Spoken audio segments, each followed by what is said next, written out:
boyib ketish uchun nima qilish kerak? 3 xil yo'l bilan borsa bo'ladi.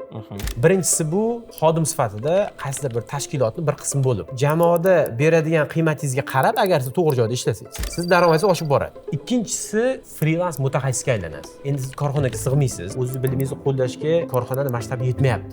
Va uchinchi holati o'zini faoliyatini tadbirkorlikka aylantiradi. Albatta bu yerda risklar o'ta kengayadi. Endi siz boyidagi ishlashingiz barobar daromad emasda, risk barobar daromad. Siz faqat o'zingiz emas endi. Xodimlaringiz, jamoa, mijozlar hamma uchun endi riskka olasiz. Agar mana bu nuqtada minusga ketib qolsa-chi desa, unda to'laysiz. Moliyaviy ehtiyojlaringizni yopishga tezroq chiqishingiz mumkin, lekin bu ham har doim ham o'xshab ketadi degani emas. Chunki biznesga kirib, o'xshata olmaganlar ham ko'p. Uchala holatda ham inson o'zini moliyaviy ehtiyojlari yopiladigan nuqtagacha kelib olishi mumkin. Yaxshi mashina, yaxshi kvartira kirayotgan bo'lsa, bemalol menimcha xodim bo'lib ham yoki freelance bo'lib ham uni ishlab olish mumkin. Assalomu alaykum. Hormayli, ko'rsatuvimizni keyingi sonida hammanglar bilan ko'rishib turganimizdan xursandmiz. O'zi buni ko'rsatuv deymizmi, video deymizmi? Suhbat deymizmi yoki suhbat desa, eng to'g'risi menimcha shunaqa. Suhbat bo'lsa kerak. Xuddi shunaqa. Uchinchi suhbatdosh sizsiz. Biz ikkalamiz gaplashamiz. Har doimgidek bitta mavzuni ko'taramiz va o'sha mavzu atrofida foydali video qilishga, suhbat qilishga harakat qilamiz. Samimiy asosiysi. Albatta. Xo'p, bugungi mavzu endi o'sha har doimgidek qanaqa boy bo'lib ketish haqida, yosh bo'lib turib boy bo'lib ketish haqida. Undan ham aniqroq aytadigan bo'lsa, qanaqa qilib 20 yoshda boy bo'lib ketish mumkin desa, undan ham aniq va o'sha raqamli chiqsa kerak. O'zi bunaqa bo'lishi mumkinmi yoki nima qilish kerak bu narsa uchun? Fikrlaringiz bo'lsa ayting, chunki o'zingizda ham misol bir odam sandan shu biznesmen chiqmaydi, ukam biznesini yig'ishtirib qo'ya qol deb aytganini aytib berdi.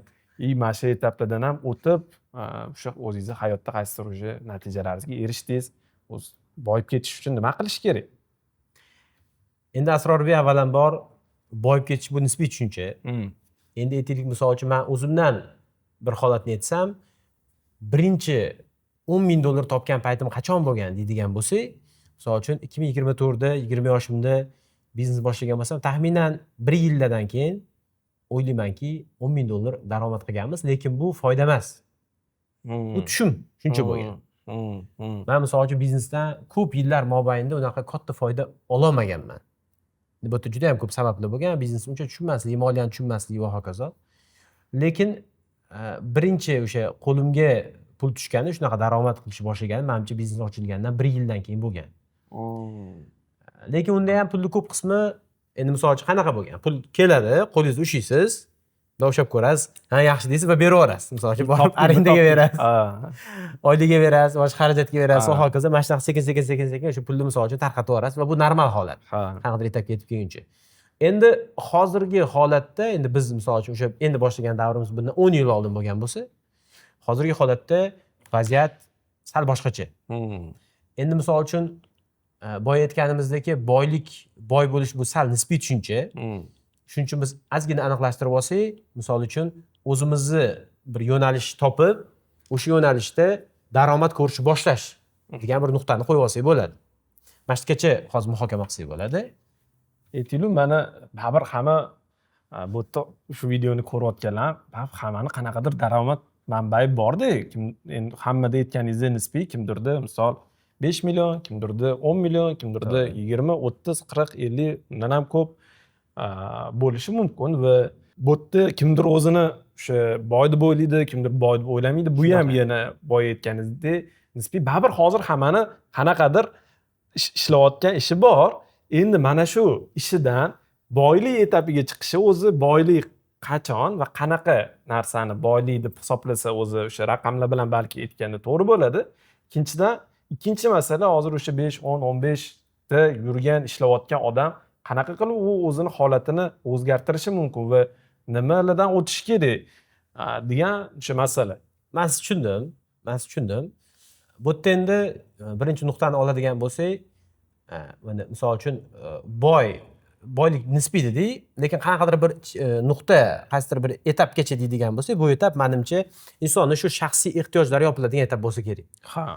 Misol uchun endi uy olish, mashina olish sal kattaroq anaqa maqsad bo'lishi mumkin. Bunga ko'proq ishlash kerak bo'lishi mumkin.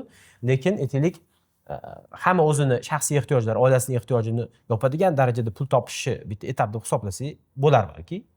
Endi o'sha oylik kunlik xarajatlari nazarda tutilyapti. oylik kunlik xarajatlar, misol uchun endi mashina bilan uyda boyagi markasi boshqa, summasi boshqa, o'sha diapazon kattarib ketadi-da. O'zini hamma ehtiyojini yopyapti deylik, o'sha mashina uydan tashqari. Demak, bu odam boy. Misol uchun, balki shunaqa desa bo'ladi. Endi hozir shunaqa nuqta belgilab olsak. Xo'p, Boylik nisbiylik-ku, mana shu nuqta haqida gaplashsak. eslatib ketamiz. Bu hammasi ikkalamizni fikrimiz. Uchinchi odamimiz sizsiz. O'zingizni fikringizni haqida yozib qolding. Siz ham o'zingizni fikringizni aytavering va bu suhbatlar hammasi suhbat va aniq shunaqa degan joyi yo'q. Bundan oldin aytib o'tganmiz. Biz aytgan narsa mutlaq haqiqat degani emas, balki o'zimiz shaxsiy fikrlar. Xuddi shunaqa. Endi o'sha nuqtagacha qanaqa kelib olinadi deydigan bo'lsak, Shaxsiy ehtiyojlarni qoplash nuqtasiga. kattaroq xariddan oldingi etap desak bo'ladi-da. Mashina Mashina o'yin yoki uy. katta xarid-da. Misol uchun o'zimizda ham birinchi o'sha ehtiyoj yopishdan boshlaganmizda. Misol uchun ro'zg'or qilishdan boshlaysiz. Misol uchun boyagi boshqa oilangizga ehtiyojlar bo'lishi mumkin. Sog'liq masalasi, ta'lim masalasi. Undan keyin o'sha mashinalar hammasi yopilgandan keyin nimadir kattaroq xaridga o'tasiz. Lekin u yopilmasdan turib, borib misol uchun mazangiz bo'lmasa, borib turib mashina haydashingiz, yangi mashina olib, qimmat mashina olib, aqlga to'g'ri kelmaydi. Chunki siz birinchi o'rin sog'liq muammosini hal qilishingiz kerak, misol uchun. Shuning uchun o'sha nuqta, o'sha chegara deb oladigan bo'lsak, men o'ylaymanki, bu chegaraga hozirgi holatda 3 xil yo'l bilan borsa bo'ladi. 3 xil yo'l bilan. Birinchisi bu xodim sifatida qaysidir bir tashkilotni bir qismi bo'lib. Siz mutaxassissiz, qaysidir jamoada ishlaysiz va bu jamoada beradigan qiymatingizga qarab, agar siz to'g'ri joyda ishlasangiz, siz daromadingiz oshib boradi. Hozir bu narsa oldingi nisbatan ancha oson bo'lgan. Chunki oldingi davrda imkoniyatlar hozirgidek bo'lmagan, lekin hozirda insonni diplomiga qarab emas, necha yil o'qib qo'yganiga qarab emas, qo'ldan hozir nima kelishiga qarab turib, uni qiymati belgilanyapti. Shundan kelib chiqib, misol uchun siz bitta xodim oldingiz, SMM chiqilib jamoangizga, oyiga aytaylik bir $500 oylik beryapsiz. Lekin u bola shunaqa tirishqoq ekanki, yangi AI'larni o'rgandi, hammasini qo'llash boshladi, sizni yo'nalishingizga o'ta katta qiymat berish boshladi. Sizni qiziqishingiz ortadi. Chunki bola sizga optimizatsiya qilyapti xarajatlarni, qo'shimcha xodim ko'paytirmayapti, ko'proq u siz kutgandan ko'proq qiymat beryapti. Siz endi uni saqlab qolishga harakat qilasiz, aytasiz, ukam, sani oyligini endi $1000 qilib beraman deysiz. Tushunasizmi? Bu birinchi yo'llardan bittasi. Siz qayerdadir korxonada ishlasangiz ham, endi bo'lishi mumkin bu korxonadan korxonaga farq qiladi. Xususiy sektor bilan davlat sektoriga qarab farq qiladi bu. Bu aytayotganim, misol uchun, sizga o'xshagan tadbirkor jamoasida ishlayotgan odamga to'g'ri kelishi mumkin. Endi katta korporativ bizneslarda, misol uchun siz aytaylik, katta korporatsiyaga ishga kirdingiz. O'tda qonun qoida boshqacha bo'lishi mumkin. Davlat tashkilotiga kirsangiz, o'tda boshqacha bo'lishi mumkin. Lekin haqiqiy sog'lom muhit bo'lgan joyda va iqtidoringiz qadrlanadigan joyda siz o'zingiz ustingizda qancha ishlasangiz, proporsional oyligingiz, daromadingiz o'sib ketadi. Bu bitta yo'l. Sohaga kirdingiz, yo'nalish tanladingiz va o'sha jamoa a'zosi bo'lsangiz ham, xodim bo'lsangiz ham eng yaxshi xodim bo'lishga harakat qildingiz. Shuni hisobiga siz daromadingiz o'sib boradi. Bu lekin oldin ham shunaqa bo'lgan bu narsa. Bu qonuniyat deb olsak bo'ladi. Ya'ni bilsangiz, har doim mehnatkash, ishini yaxshi qiladigan inson qadrlangan. Misol uchun, men o'zim restoranda ishlab yurgan paytim, men oqshom to'yxonada ishlaganman. Chilonzor C kvartalida, bilsangiz, o'sha davrda endi ochilgan payt ishga kirganmiz, eng top to'yxona bo'lgan. Siz ham to'yxonada ishlagansiz, bilasiz. Nikohda ishlab, ketidan osh nikoh ulab ishlash, misol uchun, arzimagan kuniga o'sha payt uchun 15 ming, 20 ming, 25 ming topganmiz. Lekin o'sha yerda ham eng yaxshi ofitsiantlar har doim qadrlangan. Har doim ularga prioritetlar berilgan, nimadir imkoniyatlar qilib berilgan. Har doim kech kelishiga ruxsat berilgan. Yashang. Sal kechroq kelsa ham ko'z yumilganmiz. Nimaga? Hamma bilgan, bu yaxshi ishlaydi deganda, tushunasizmi? Ya'ni yaxshi xodim o'sha davrda ham qadrlangan, hozir ham qadrlanadi. Demak, agar siz xodim bo'lsangiz, bu degani siz o'zingiz ehtiyojlaringizni yopa olmaysiz degani emas, biroz eng yaxshi xodim bo'lishga harakat qilishingiz kerak. O'sha davrda biz misol uchun ofitsiant bo'lganimizda kiyimimizga qarab, yurish-turishimizga qarab, muomalamizga qarab turib va ishdan qochmasligimizga qarab turib bizani qanaqadir ma'noda qadrlashgan bo'lsa, hozir misol uchun bitta SMMchi jamoangizga qo'shilsa, uni imkoniyatlari, uni bilimi, o'zini ustida ishlashiga qarab, qiymatiga qarab qadrlashni boshlaysiz. Shunaqa. Qonun qoida oldin ham shunaqa bo'lgan, hozir ham shunaqa. Faqatgina instrumentlar, vaziyatlar o'zgarishi mumkin. Bu birinchi yo'l. Men bilgan. Xodimlikni cho'qqisiga chiqish. Xodimning cho'qqisiga chiqasiz. Tushundim. Va xodim bo'lib turib, qaysidir korxonada ishlab o'ta katta daromad topayotganlar ham bormidi? Misol uchun o'ta katta deganimizda oyiga misol uchun 5000, 10000 dollar oylik olayotganlar ham bor. Xo'sa, Men xodim bo'lib shunaqa odamlarni bilaman. Xodimlikda qanaqa faqat xodim vazifasi o'sha yerda ishlaydi, biznes egasi emas, rahbar emas, boshqa emas, lekin ular o'sha tushumdan ulush oladi.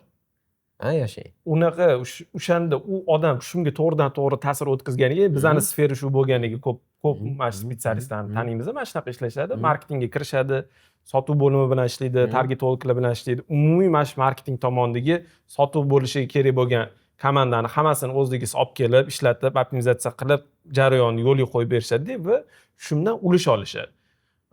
Va u odamlar ancha ko'p pul topishadi. Shunaqa. Aslida xodim. Shunaqa. Aslida xodim 5-10 mingdan ancha ko'p pul topishadi. Shunaqa. Ya'ni bu o'sha xodim sifatida ishlashning eng yuqori nuqtasi bo'lishi mumkin. Ya'ni o'sha o'zingiz ishingizni juda yaxshi qilganingiz uchun har doim qadrlanasiz, qiymatingizga qarashib, keyinchalik daromadingiz o'sib boradi. Ikkinchisi bu menimcha bundan keyingi etap bo'lishi mumkin. Siz freelans mutaxassisga aylanasiz. Endi siz korxonaga sig'maysiz.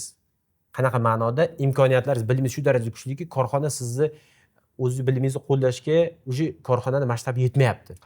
Yangi loyihalar kerak, yangi challengelar xohlaysiz, lekin korxona sizga shuni qilib bera olmayapti. O'sa olmayapsiz-da. O'sa olmayapsiz. Qaysidir nuqtada siz aytasiz, bo'ldi, men endi o'zim nimadir qilmoqchiman deysiz. Bu ikkinchi, men bilgan ikkinchi format. Va bu holatda siz boyagi misol uchun freelans sifatida faoliyat yuritsangiz, bo'ldi, endi siz o'zingizni beradigan qiymatingizga nisbatan oldingidanda ko'proq daromad topish boshlaysiz. Lekin shunga yarasha mas'uliyat ham oshadi agarki Albatta. o'sha dangasalik qilsa, ishlamasa. Endi hammasi o'zingizga bog'liq. Misol uchun xodimlarda bitta anaqa bo'lishi mumkin, qulaylik bo'lishi mumkin. Misol uchun natija tez kutilmasligi mumkin. Ozgina misol uchun sekinroq ishlasangiz ham, dangasalik bo'lsa ham ko'z yumilib ketilishi mumkin. Lekin bu yerda o'zingizning ishingiz barobar siz daromadingiz. Shuning uchun endi bu yerda mas'uliyat oshgani hisobiga e'tibor ham boshqacha bo'ladi. Va bu holat ham sizni boyidek aytdik bir ehtiyojlaringiz yopadigan nuqtaga olib kelishi mumkin. Shunaqa misol uchun holatlar bor. Inson xodim bo'lgan, yaxshi xodim bo'lmagan. Freelansga chiqsam, o'tda ham yaxshi freelans bo'lmagan va boyagi ehtiyoj yopilmagan. Hali ham misol uchun oylik ishga qaytsammikin deb yurgan holatlar ham bo'lishi mumkin. Qaytib olganlari ham rosa ko'p. Unaqalar ham bor. Tinch ekan, bangi shunisi tinch ekan deb qaytganlari ham ko'p rosa. Ya'ni bu yerda ham misol uchun yana bitta nuqtasi bor. Bunga sal keyinroq kelmoqchi edik. Hozir o'rni sizga qaysi format tushishiga ham bog'liq. Kimdirlarga xodimlik format tushadi va ular uchun eng yaxshisi shu. Ular freelans ham, tadbirkor ham bo'lish shart emas. O'sha narsa ham ularga yaxshi. O'sha komfortnimi, o'sha yerda siz potensialingizni ko'rsatib olsin, bo'ldi, shunda qovurish kerak. Ertalab ishga borib, kechqurun qaytish qulay. Mana shu zo'r. Qulay va daromad ham topib olasiz, ehtiyojingiz yopyapti. Bu yaxshi ssenariy bo'lishi mumkin. O'zi eng oson va qulay ssenariylardan o'zi bittasi shu-da. U mashindan o'zi yaxshi pul topilsa, mashinasi zo'r.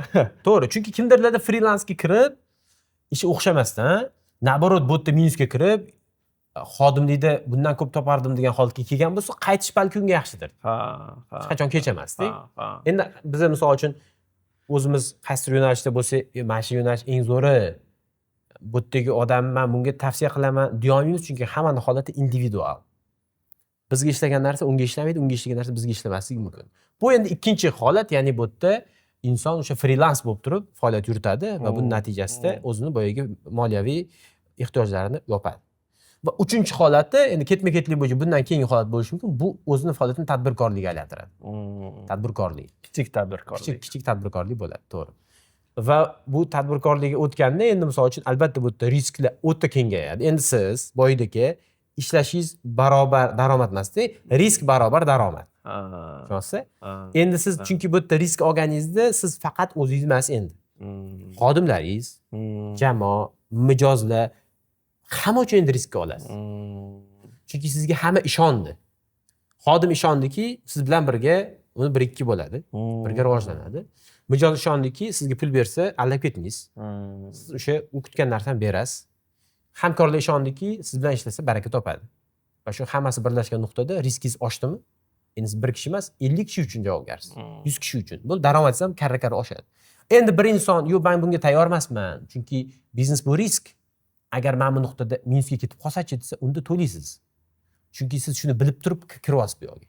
To'g'risi, u yerda sizga hech kim kechirmaydi. Xodim bo'lsangiz, siz kompaniya hisobidan risklarni olasiz.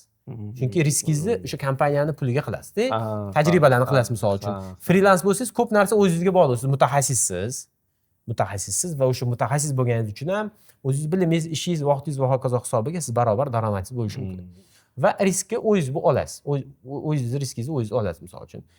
Endi uchinchi holatda bo'lsa, endi siz jamoa uchun, boyagi mijozlar uchun, hamkorlar uchun hamma uchun risk olasiz va shu uchun ham risk ham katta, mukofot ham katta bo'lishi mumkin. Endi bu yerda misol uchun siz aytaylik, moliyaviy ehtiyojlaringizni yopishga tezroq chiqishingiz mumkin, lekin bu ham har doim ham o'xshab ketadi degani emas. Chunki biznesga kirib o'xshatolmaganlar ham ko'p, biznesga kirib o'xshab ketganlar ham ko'p.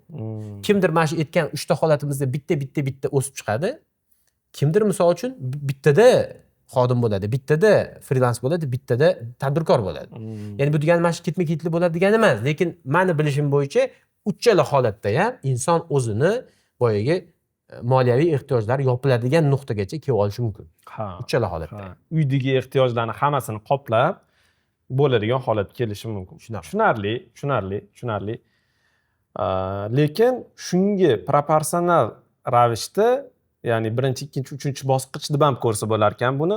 Xodimlikda endi qisman kamroq, freelansda o'sha qisman ko'proq, tadbirkorlik va o'sha uni kengaytirganiga qarab turib daromadi o'sha oshib ketaverar ekan. Demak, agar ko'p pul topilmoqchi bo'lsa, katta misol daromadga chiqilmoqchi bo'lsa, oxir oqibatda baribir tadbirkorlikka qarab ketar ekan. Endi katta degan so'z nisbiyda, katta degan so'z qarichi har xilda.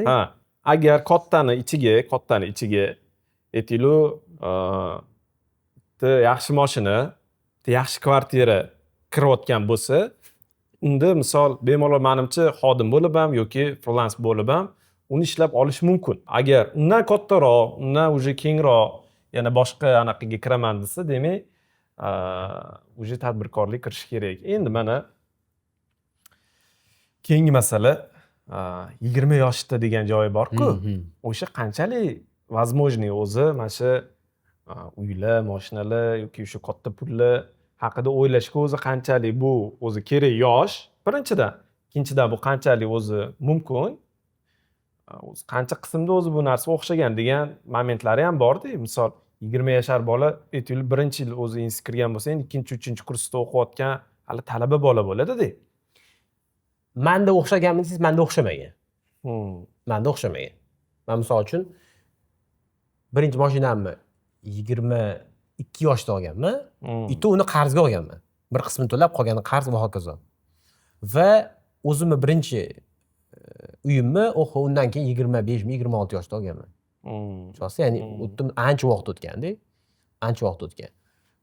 Va endi 20 yosh degan o'zi tushuncha qayerdan paydo bo'ldi?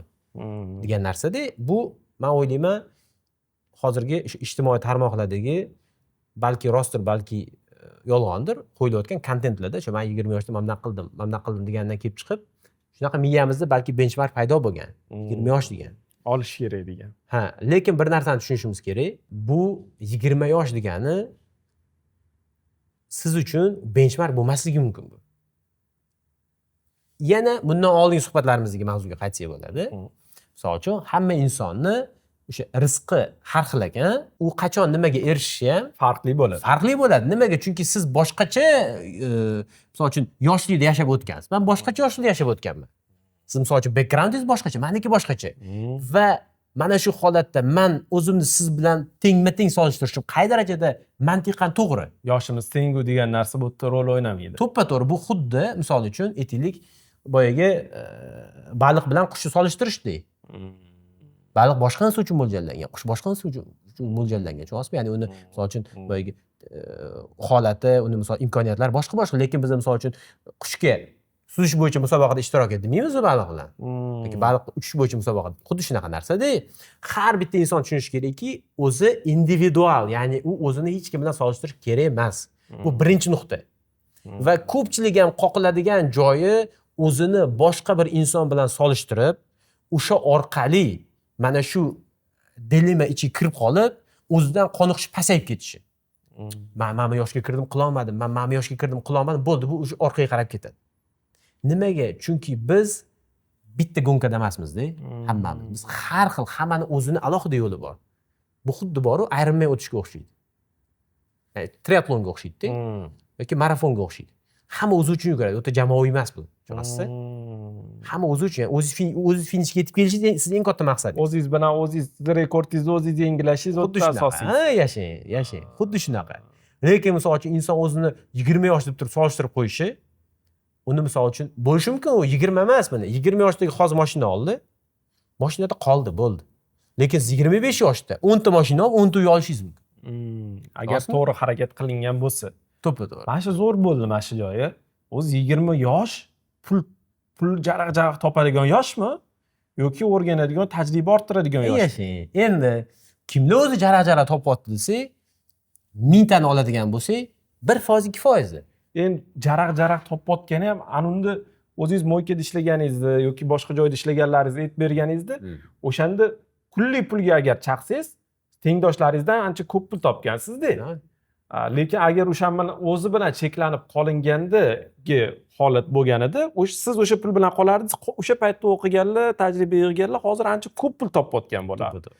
Va xuddi shuni teskarisi hozir bo'lyapti. Bu yerda xulosa qilib aytadigan bo'lsa, 20 yoshda pul topish uchun pul topish kerak emas bo'lib chiqyapti, to'g'rimi?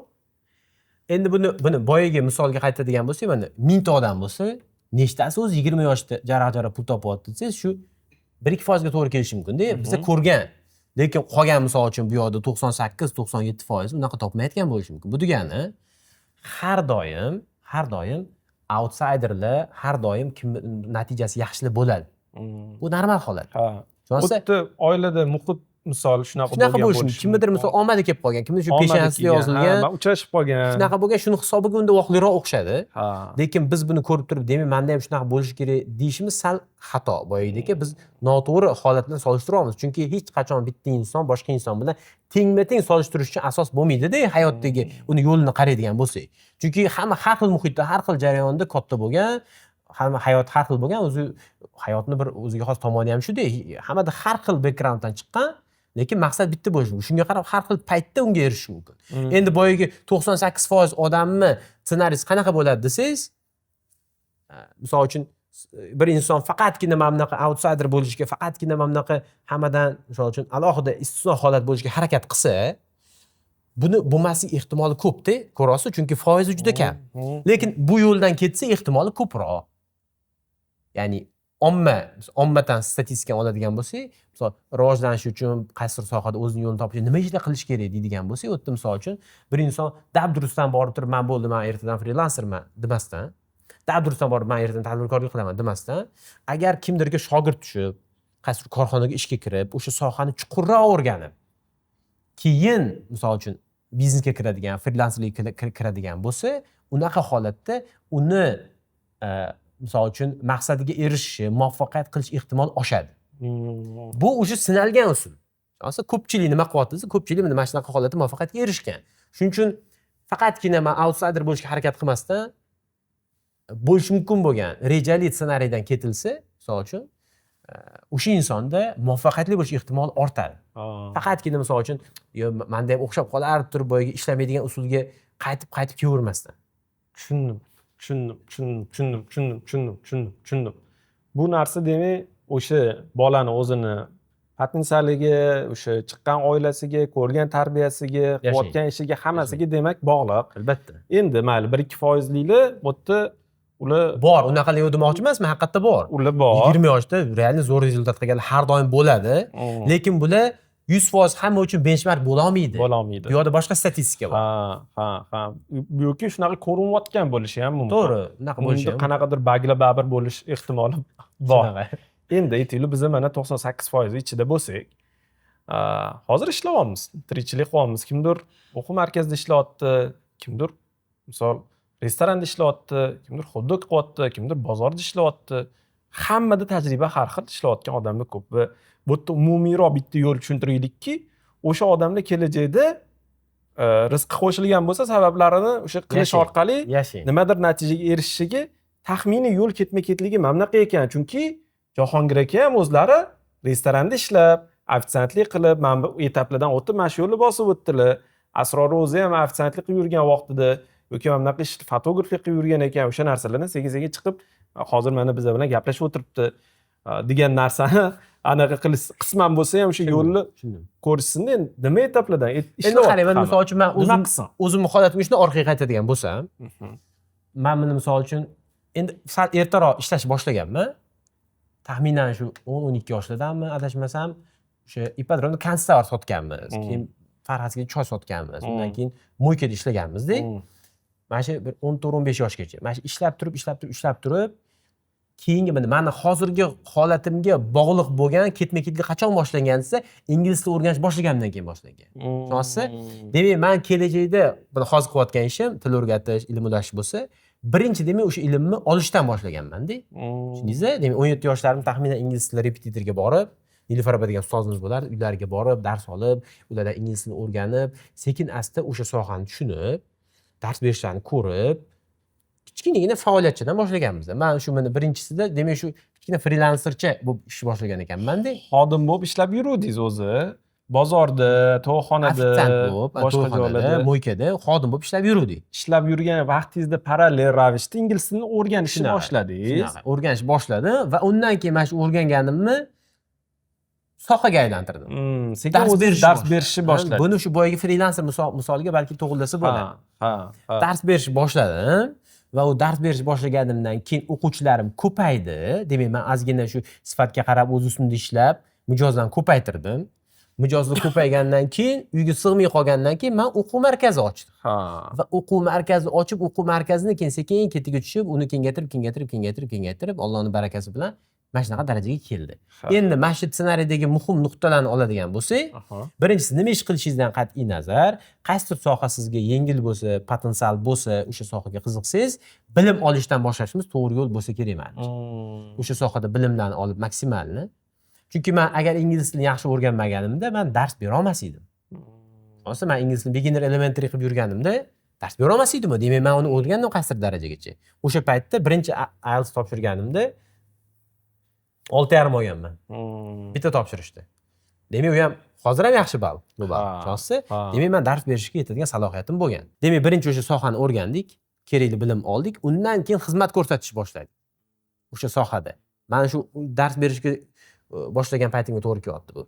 Xizmat ko'rsatish boshladik, xizmat ko'rsatdik va ustimizda ishladik, yaxshiladik. Men hatto o'sha payt Tork.uz degan sayt bo'lardi. O'sha reklamalar berib, ota-onalar uyga kelib, so'rab, ba'zilar bunday qarab, "Ukam, sen yosh bola ekansan, qanaqa dars bera olasan?" deb misol uchun. Mana shunaqa holatlar bo'lgan.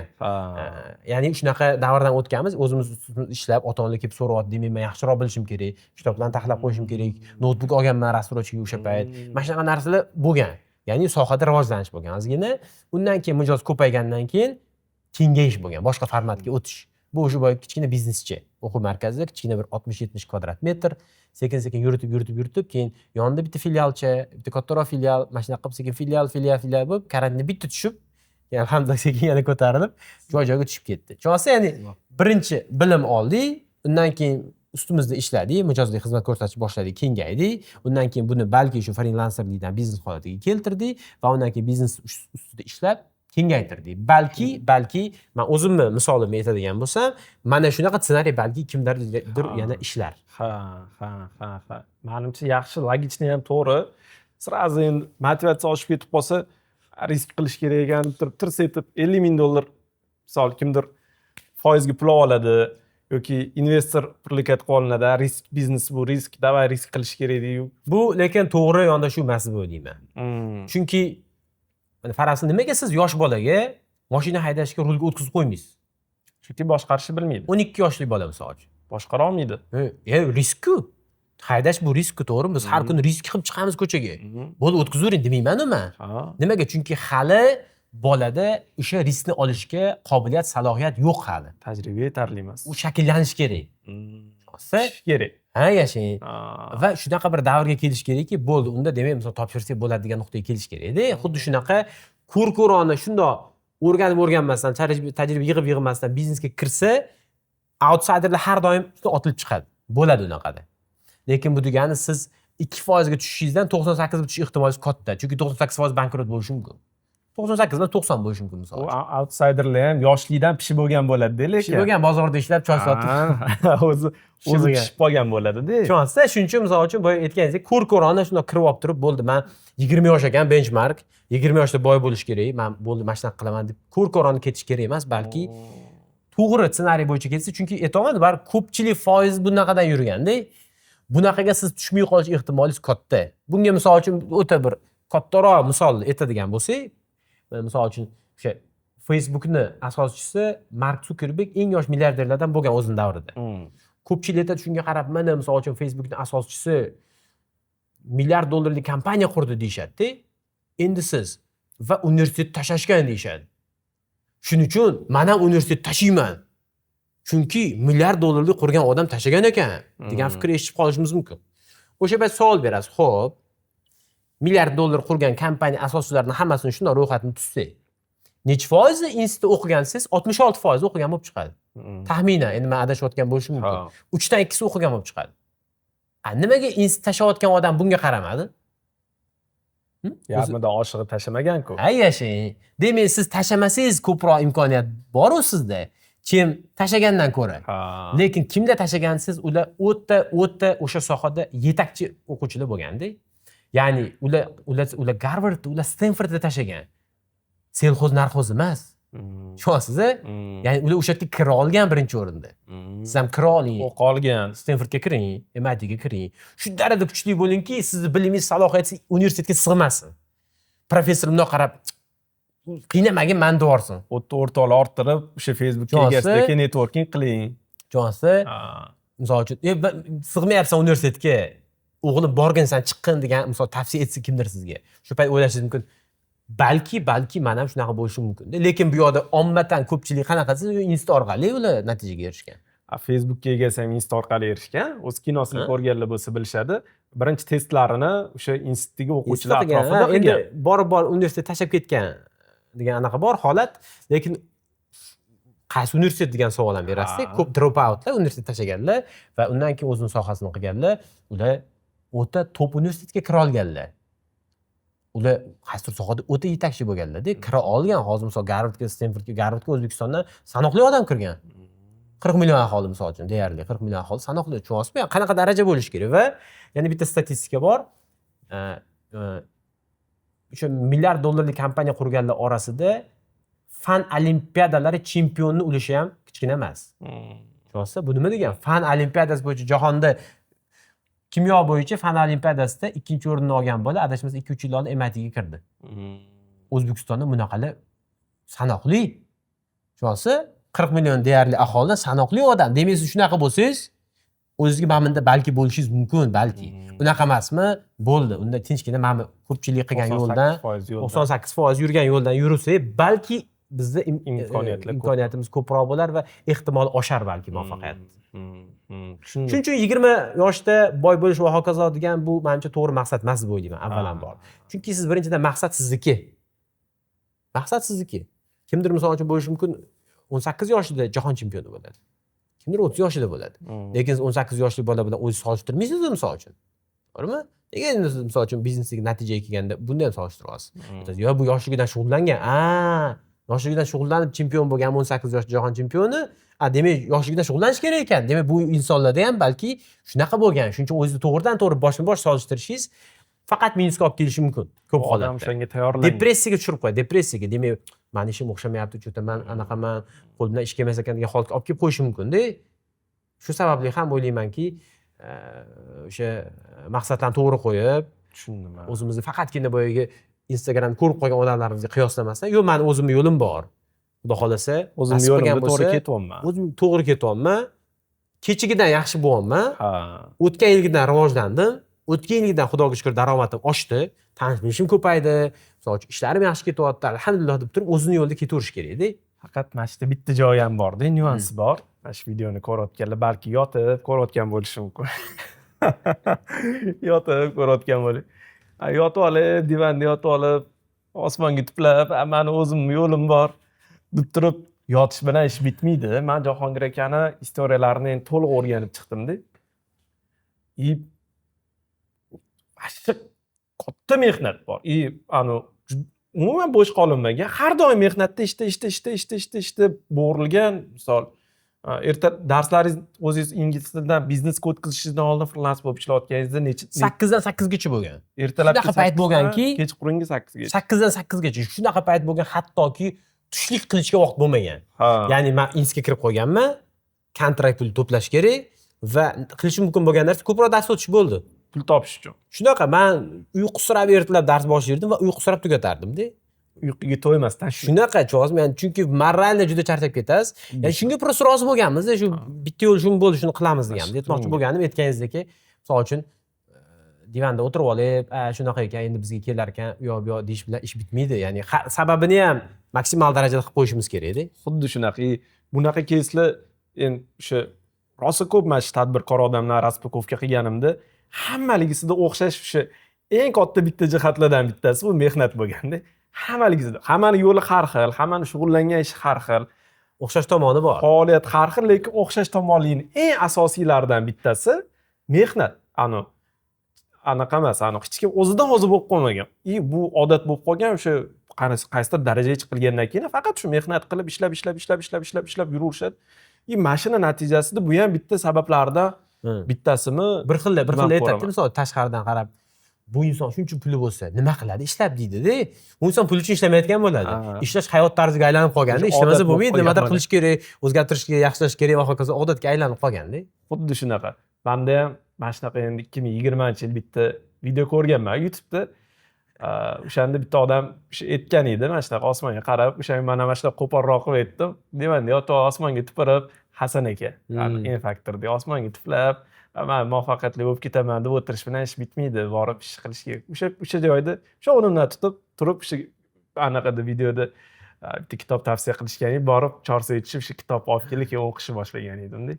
Balki bu ko'rsatuvimiz ham hozir o'sha kimdirga xuddi shunaqa sabablardan bittasi bo'lib qoladi. Birinchi o'rinda baribir o'sha birinchilardan bitta o'rinda mehnat, baribir mehnat qilish kerak. O'sha xodim bo'lsa xodimlikdan, o'sha Jahongir akani gaplarini men qisqartirib aytib beryapman. Xodim bo'lsa xodimlikdan boshlanyapti, undan keyin o'sha sekin freelanslikka o'tilyapti, undan keyin birinchi kichkina tadbirkorlik va u sekinlik bilan masshtabirovich qilinyapti va bitta yana kichkina jihat o'zimni o'pitim, ko'p odamlarda bu narsani ko'ryapman. Biznesdagi birinchi 3 yillik degan qoida bor ekan. O'sha biznesga shunaqa kirish kerak ekan, boyib ketaman yoki boshqa qilaman emas. Birinchi 3 yilda o'zi yashab qolish degan joyi bor ekanda. O'shandan ko'p kim o'ta olsa, o'sha odamning keyingi ishlari ancha effektiv bo'lishini anaqa qilishyapti. Mana shunga qanaqa qaraysiz, mana shu fikrga? Shu birinchi 3 yillik deb. O'zi endi shunaqa teoriyalar bor, 3 yillik, 5 yillik, 10 yillik degan. Agar misol uchun juda kam foiz biznes 5 yildan oshadi, undan ham kam 10 yilga yetib boradi. Agar misol biznesingiz 10 yilga yetib bordimi, unda yashovchanlik qobiliyati ko'proq degan teoriya bor.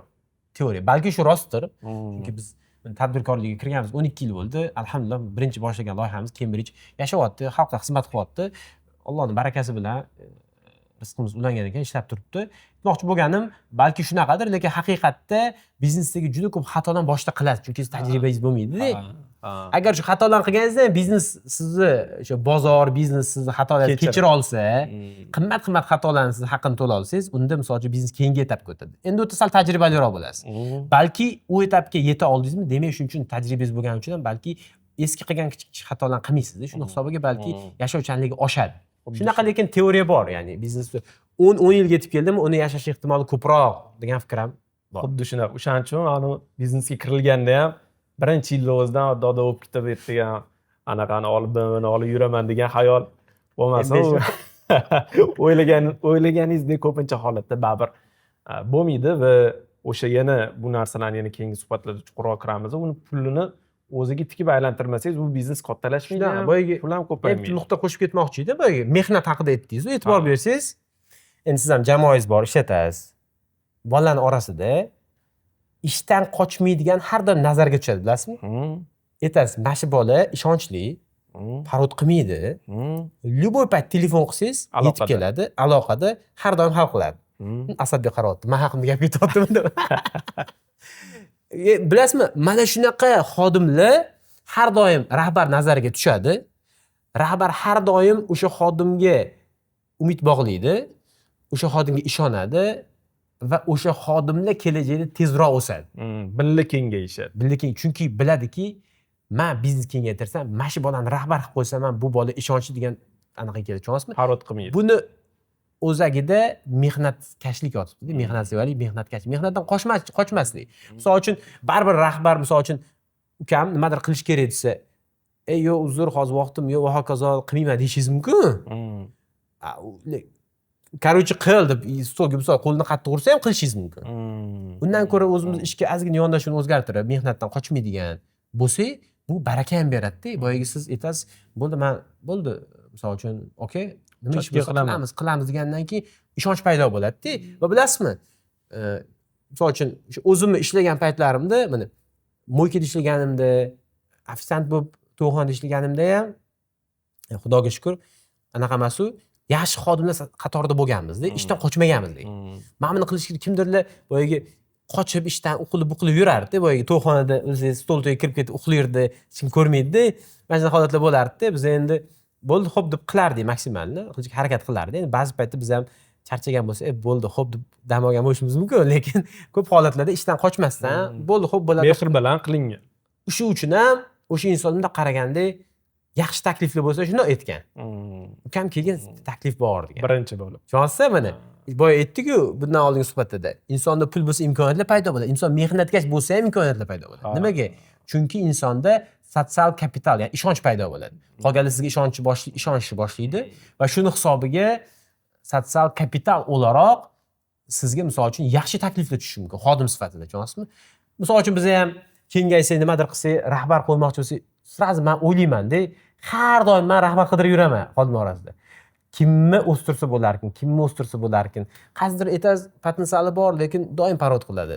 Doim ish etsangiz kechiktiradi. Unaqalar ko'pincha siz umid qilmaysiz. Misol uchun qaysidir aytadi, misol uchun, "Yo'q, uzr, men anaqa qila olmadim. Eplolmadim." Desa, "Bo'pti, xo'p" deysiz, ko'z yumib qo'yasiz. Boshqa ishonchliroq xodimga ko'proq siz umid bildirasiz-da. Shuning uchun aytganingizdek, mehnatkashlik ko'p holatlarda muvaffaqiyatni asoslaridan biri bo'lishi mumkin. Zo'r. Menimcha bugunga yetadi. Nima qilish uchun oldingiz? Birinchi o'rinda mehnat. Yana o'zingizda boshqa fikrlar, boshqa sabablar, boshqa yana fikrlar bo'ladigan bo'lsa, kommentariy sizniki. Shunaqa, chunki bu o'sha formatimizda suhbat formati, 3-suhbatdosh sizsiz. Izohlarga yozib qoldiring, o'zingizda tarixingiz qanaqa bo'lgan, sizda qanaqa holatlar bo'lgan, izohlarni o'qiymiz, ko'ramiz, fikr bildiramiz, reaksiya qoldiramiz. Qolganlarga tavsiyalar bo'lsa, ularni ham yozib ketasiz. Juda yaxshi. Qolganlarga o'zingizdan yana nimadir tavsiyalar bo'lsa, ularni ham qo'shib keting. Demak, menimcha bilib oldi ishlash kerak. Faqat o'sha etap bu narsani o'stirish kerak va eng asosiysi, boy aytayotgan gapingizdan xulosa ishonchli odam bo'lish kerak. Ya'ni kim bilan ishlagan taqdirda ham bu bolalar parod qilmaydi, yo'qolib qolmaydi, aloqada ishni bitiradi. Ishonchli odamlar va bu odamlar bilan ishim bitadi degan hissiyotni olsa va eng yana bitta oxirgi nuqta bu o'zingizni hech kim bilan solishtirmang. Kimdir 20 yoshda millioner bo'ladi, kimdir 50 yoshda bo'ladi. Rizq qachon yozilgan bo'lsa shunda bo'ladi. Asosiysi sabablarni qilib harakat qilish kerak. O'zingizni tengma-teng solishtiradigan bo'lsangiz, bu faqatgina o'zingizga minus olib keladi. Nasiba degan narsa bor-da. Shunaqa. Shuni. Salomat bo'linglar. Hammaga rahmat. Like bosib qo'yishingiz sizdan chiqmasin. E'tiboringiz uchun rahmat. Videoni yoshlarga yuborib qo'yinglar.